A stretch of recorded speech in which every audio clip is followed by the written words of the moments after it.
জীবন যেখানে যুদ্ধ সেখানে বেঁচে থাকা স্বপ্ন। ক্যান্সার, লিভার আক্রান্ত একটি দেহে যেন শত সমস্যা। 3 সন্তানের জনক এমরান শেখ মৃত্যুর যন্ত্রণায় কাতরাচ্ছেন। সন্তানরা পিতা হারানোর শঙ্কায়। নুন আনতে পান্তা পুরোজার তার ঘরে নেমে এসেছে ঘোর অন্ধকার। সামান্যতম চিকিৎসা জুটছে না এই অসহায় ব্যক্তির।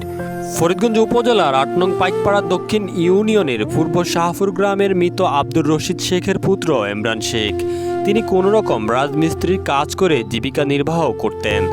3 সন্তানকে নিয়ে কোনো মতে তিনি দিন কাটাতেন। টানাপোড়েনের সংসারে তার কপালে নেমে এসেছে ভয়ঙ্কর অসুস্থতা। সচক্ষে তার পরিবারের অসহায়ত্ব আপনার চোখের জল নামিয়ে আনতে বাধ্য করবে। এই পরিবারটির দিকে মানবিক সাহায্যের হাত বাড়িয়ে দেওয়া এখন বড্ড প্রয়োজন। এই ভিডিও যারা দেখবেন স্যাড রিয়েক্ট নয়, অন্তত 10 টাকা হলেও তার বিকাশ নাম্বারে পাঠিয়ে লোকটির পাশে থাকুন। আজ আপনি কারো পাশে থাকলে সৃষ্টিকর্তা আপনার পাশে থাকবে। আমার বাবাকে বাঁচাইতে অনেক টাকার প্রয়োজন। লোকটা খুব ভালো মানুষের ছিল। অসুখের কারণে আজ ঘরে সে পঙ্গু অবস্থায় আছে। আপনারা যদি কেউ পারেন তাকে সহযোগিতা করেন। তার একটা ছেলে 2টা মেয়ে, স্ত্রী পুরুষ সংসার নিয়ে বড় কষ্টে আছে।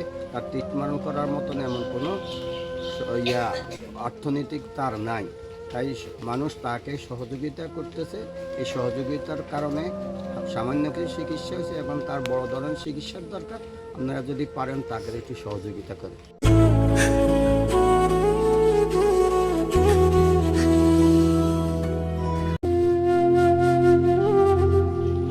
রুহুল আমিন খান স্বপনের তথ্য ভিডিও চিত্রে বিস্তারিত জানাচ্ছিলাম আমি তারেক রহমান তারু।